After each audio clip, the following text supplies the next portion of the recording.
Hola, bienvenidos a Observatorio Cotidiano. Soy Fernando Castañeda y hoy vamos a conversar en vísperas de la toma de posesión del nuevo presidente de la República, el licenciado Andrés Manuel López Obrador. Vamos a platicar, pues, de lo que todo el mundo está platicando, ¿no?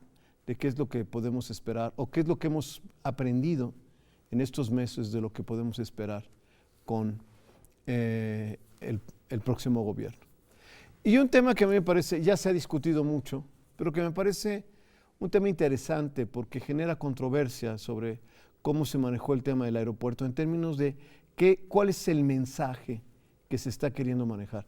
De qué manera, si se actuó con, digámoslo así, con inteligencia política o no, si se quería mandar un mensaje y se usó lo del aeropuerto o no, o digamos, qué símbolos de alguna manera giran en torno al tema del aeropuerto. Desde el punto de vista, ya no discutamos si era viable o no era viable el aeropuerto, pero si era, digamos, la forma en que se hizo era una forma que sí tenía sentido y significado para el futuro gobierno. Felipe. Bueno, yo creo que cuéntame. En vísperas precisamente de la toma de posesión, primero que nada creo que hay que saludar al nuevo gobierno y darle y desearle la que mejor, nos vaya bien a todos. que le vaya muy bien, para que a todos los mexicanos nos vaya bien. Todo cambio es una oportunidad y sin duda aquí tenemos una oportunidad. Específicamente respecto al aeropuerto, para mí me queda muy claro que el mensaje es un mensaje de poder. El presidente tomará formalmente posesión el 1 de diciembre, pero está ejerciendo el cargo desde el 1 de julio, ¿no? Y esto es una cuestión de decir, las reglas del juego cambiaron para los políticos y para los empresarios. Hay un ajuste en la forma en que los grupos de poder tienen que conversar en este país y tienen que acercarse. Y me parece que ese es el principal y más importante mensaje. Después, si fue desaseado o no, si fue demasiado intempestivo, si la consulta es verdaderamente un sistema democrático, me parece que eso deja muchas cosas que desear, pero creo que sí es una manifestación clarísima de que el presidente está en control, está tomando decisiones y tiene una agenda que va a llevar a cabo. Ricardo. A ver, yo no creo que el presidente a punto de tomar posesión no sepa que la consulta es una farsa, es una faramalla. No creo que no sepa que está montado sobre una parafernalia que solamente le sirve como justificación. Lo que sí creo es que está haciendo un reemplazo, pero un reemplazo que no significa una salida de lo que él dice que está saliendo para entrar en lo que dice que se va a entrar. Él dice, salgamos de la corrupción y entremos a un nuevo orden donde no lo haya. No, es golpeo y desmonto a los viejos grupos de poder para poder imponer a mis propios grupos de poder.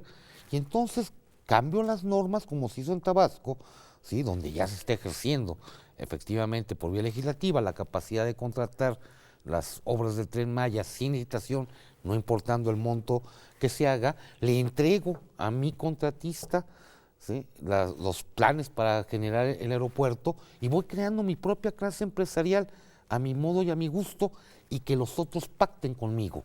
Reacomodo fuerzas, no en un orden anticorrupto ni prodemocrático, sino en un nuevo orden de poder, de fuerza, donde estoy imponiendo, y nuevamente repito, mi discurso es contra la corrupción, contra el viejo orden corrupto, mal hecho y tal. Ese es el discurso. La realidad es, impongo un nuevo orden igualmente cuestionable que el anterior, pero claramente distinto que el anterior.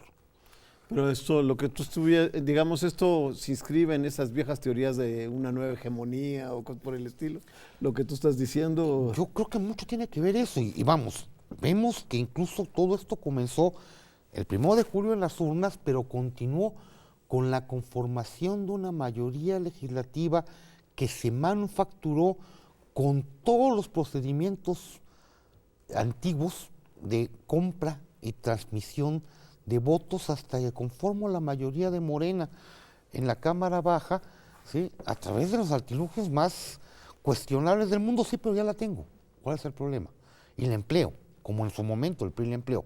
Ese es el viejo orden, pero ahora en manos de otros. A mí me cuesta trabajo un poco, o no sé si te estoy entendiendo. Yo sí creo que es muy importante, a pesar de que, digamos, vamos a aclarar, López Obrador gana con un margen, con una votación extraordinaria realmente, ¿no?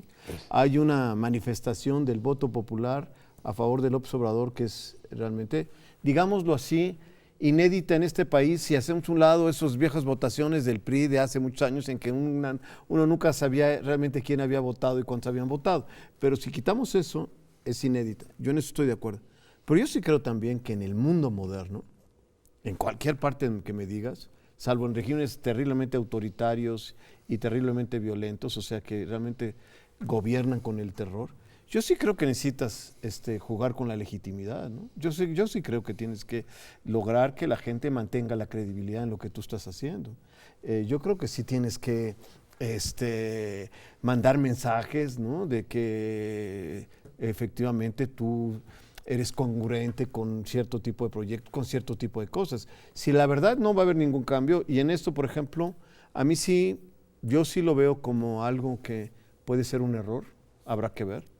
La consulta sí la veo como un error, porque una cosa que López Obrador construyó en su imagen fue la idea de ser un crítico de un régimen corrupto que hacía chanchullos, digámoslo así, en las elecciones, y que él había sido una víctima de eso.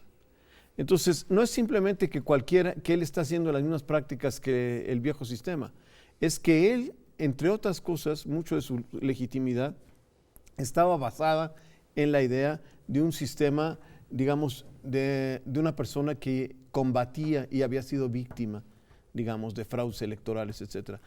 Hacer una consulta que fue tan cuestionada y que mucha gente dijo no cumple con ningún estándar de una consulta, yo creo que a la larga puede tener un peso. Yo diría dos cosas. Uno, ya lo había hecho.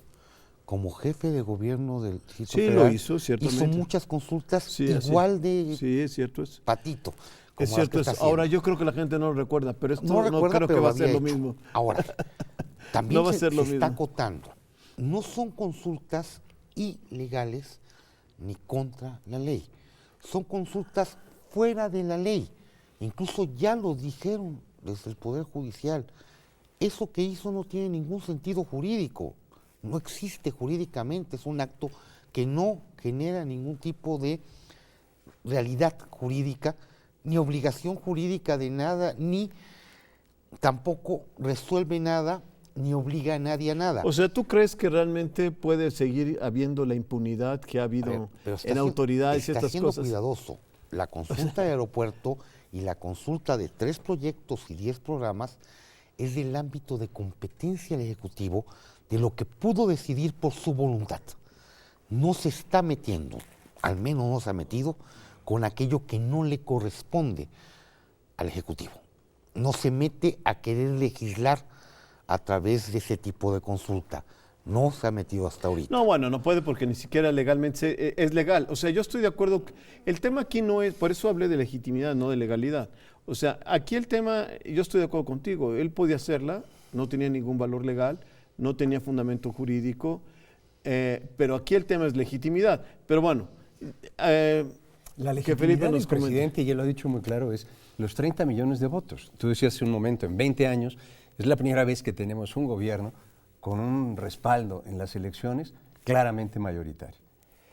Eso es indiscutible que le da una legitimidad como presidente electo, de entrada. Estamos totalmente de acuerdo en que la consulta no autoriza a tomar decisiones. Son decisiones técnicas que no se pueden llevar, y menos con una consulta como la que se ha dado. Pero insisto, me parece que el presidente lo que está tratando de hacer es establecer que el que gobierna es él, el que decide es él, y que tiene una mayoría en el Congreso y con gobernadores de los estados que le va a permitir hacer la cuarta transformación nacional. La pregunta es, ¿cuál es esa cuarta transformación? Es una transformación histórica. Ahora, es una transformación que me parece que vuelve otra vez a la idea del hombre fuerte.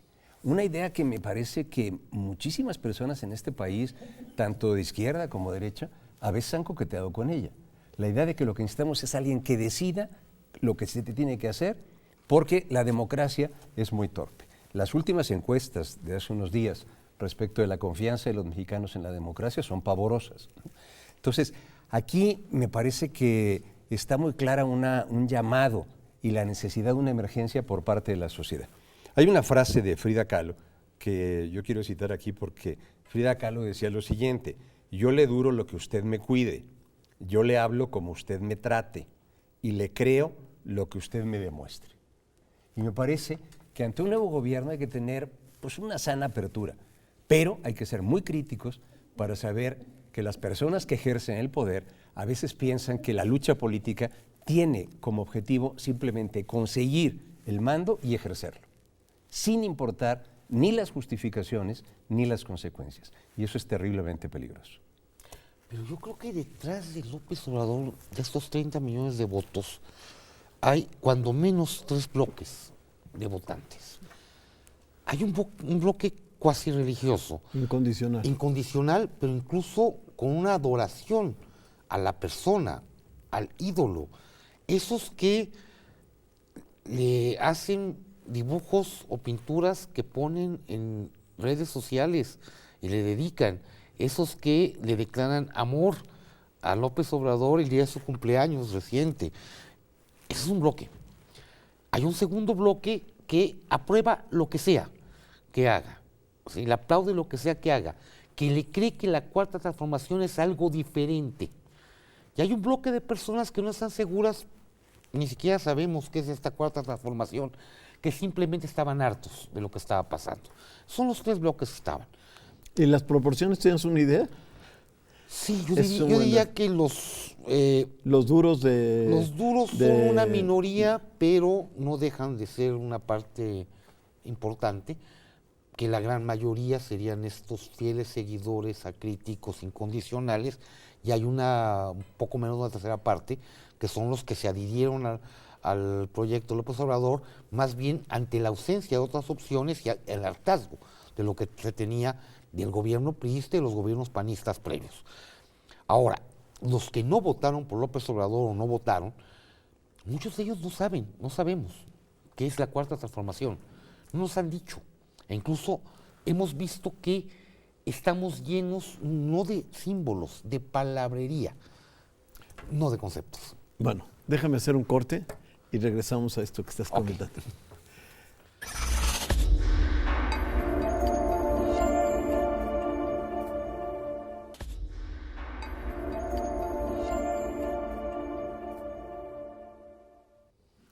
Bueno, estamos aquí platicando de algo que es muy interesante. O sea, por un lado Felipe decía, hay todo un sector de la población, quizá mayoritario, que anda buscando un liderazgo fuerte, ¿no? Que es cierto, eso es una tendencia que estamos viendo incluso a nivel mundial, ¿no?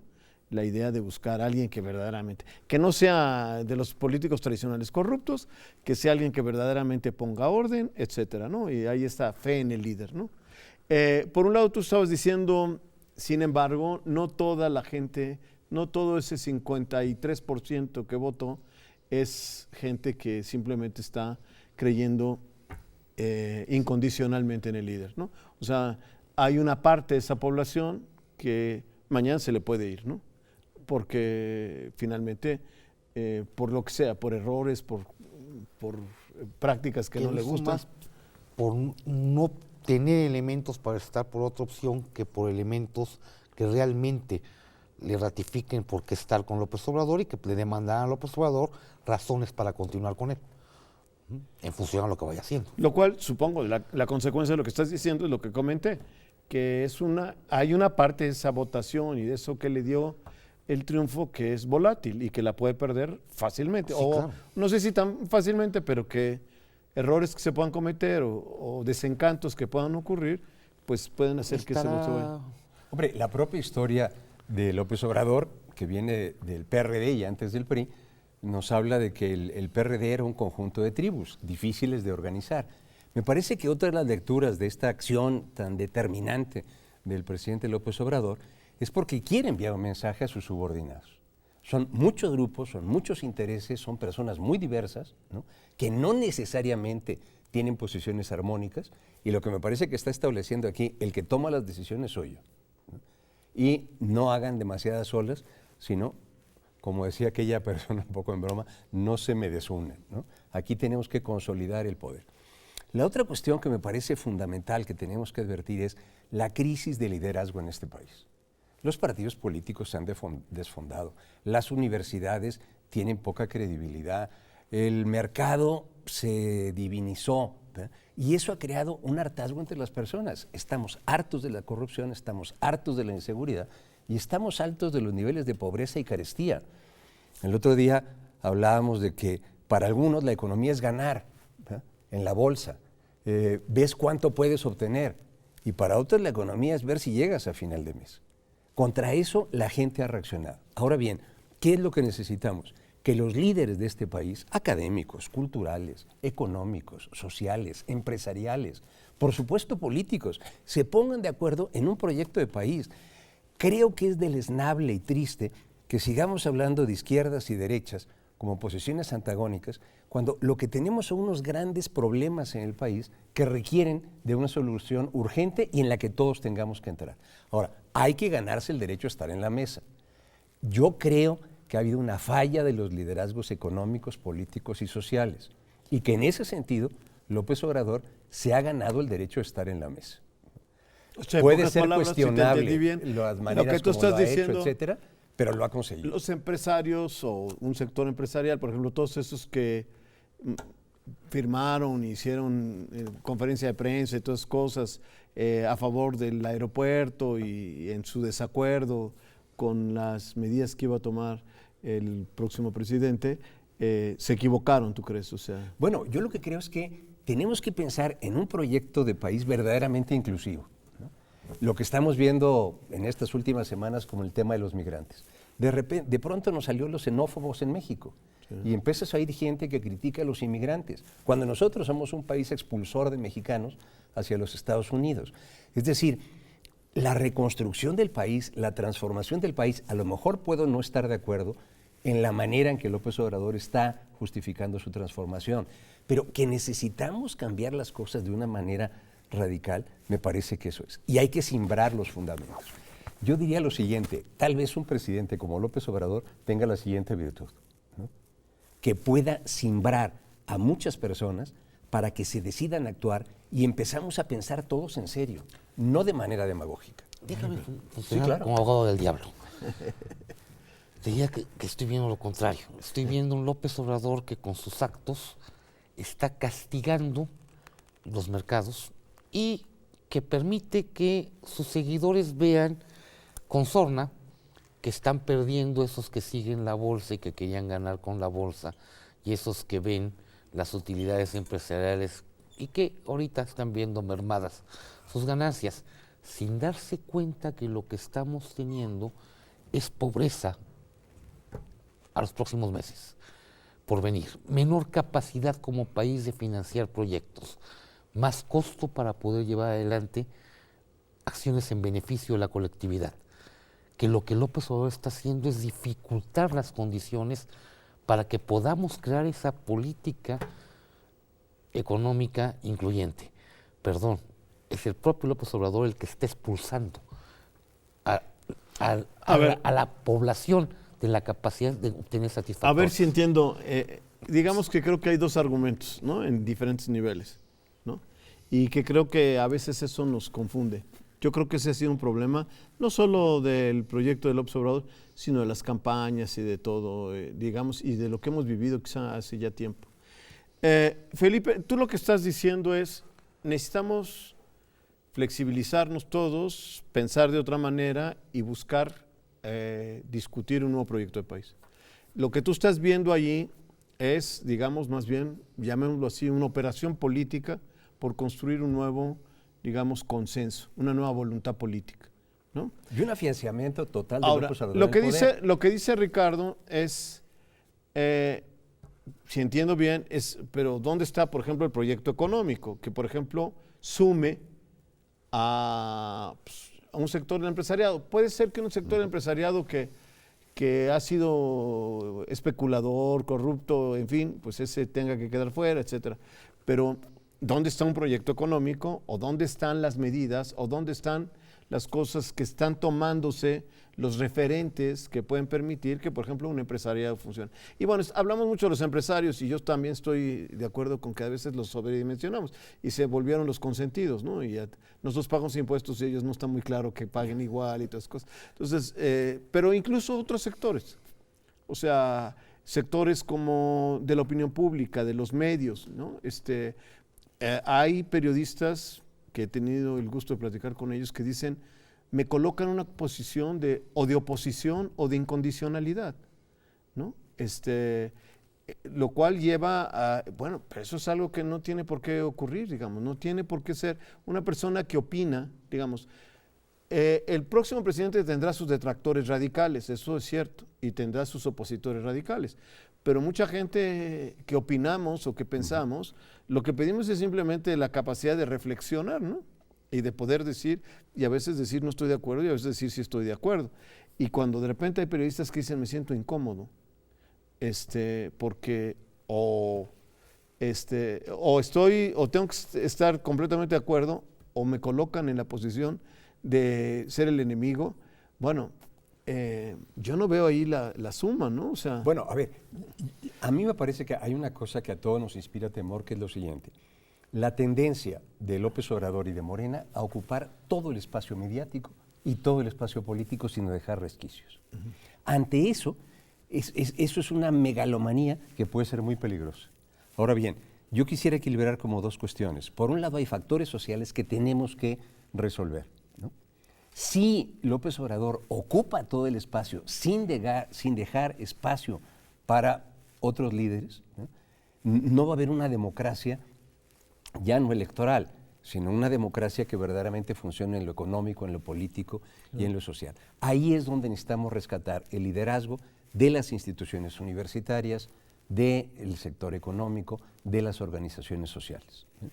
A mí me parece que esta mesa de debate que estamos teniendo aquí en vísperas de la toma de posesión es una mesa que no habla de un cheque en blanco al presidente, sino de que tenemos que ser muy críticos, pero tenemos que reconocer la razón por la cual llegó López Obrador al poder. Y la razón por la cual llegó López Obrador al poder, para mi gusto, es muy claro. López Obrador supo conectar con la gente y supo conectar con el hartazgo de las personas. Esa debe ser nuestra divisa o nuestra meta en todos los liderazgos del país. ¿Cómo hacemos para darle a las personas oportunidades y esperanzas para realizarse y crecer? Y eso corresponde a los liderazgos de este país. Si nosotros tiramos la toalla, si no enfrentamos las situaciones y no buscamos resolver esos problemas, entonces López Obrador y Morena van a ocupar todo el espacio político y no van a dejar resquicio alguno para que los demás lo tomen. Es un momento para la acción, no para quedarse pasivos. Van a dejar espacio para que ocupen espacio. Mi pregunta sería esa. Si está bien que los liderazgos sociales, culturales y tal, busquen. Yo te diría, la naturaleza aborrece el vacío. Si el liderazgo de este país, cultural, económico, social, se echa para atrás, va a ser ocupado por López Obrador y Morena. Y si se echa para adelante, ¿le van a permitir hacerlo? Y si se lo permiten... No, mi pregunta es, si se echa para adelante, ¿se lo van a permitir o lo van a rechazar y rebotar? Porque también hay muestras de que del lado de López Obrador y de Morena hay muy poca tolerancia a que existan otros focos de poder. Habría que ver, porque no es tan claro que les guste esos modelos poliárquicos y que por el contrario no estén pretendiendo una dominación total. Bueno, me parece que eso pone un poco de luz en estos inicios del sexenio. Si verdaderamente la situación de López Obrador y de Morena es de acabar con todos los demás actores sociales, con más razón es un momento para la acción. ¿De acuerdo? Ok, muy bien. O sea, lo que tú estás diciendo, y yo me quedo con esto porque lamentablemente se nos acaba el tiempo, y tratan de recuperar dos ideas que me parecen muy importantes de Ricardo y de Felipe. La primera, yo creo que tienes toda la razón, Felipe, estamos en un momento, en México y en el mundo, de decir, hay que cambiar. Esto, y me parece que tiene razón cuando dice, la gente habló, ya no puede seguir siendo igual, Y no es solamente un problema de intolerancia del presidente, sino es un problema de todos y quizá de intolerancia de todos, el no reconocer que hay que cambiar y que entonces hay que pensar de otra manera las cosas. Y me quedo también con una cuestión que dice Ricardo, y es que en ese juego tiene que haber tolerancia para todos, si no, no se va a construir una voluntad política, ¿no? O sea, una voluntad política en el sentido del análisis político, ¿no? Una suma de posiciones y de visiones que de alguna manera se sumen a un proyecto, ¿no? Y para eso se necesita efectivamente que se reconozcan otras visiones que lo que persiguen en todo caso es defender una visión, ¿no? No necesariamente es simplemente ser la negación de los que están en el cargo, ¿no? Yo creo que esos son los dos temas y los dos retos y lamentablemente se nos acabó el tiempo. Muchísimas gracias. Gracias.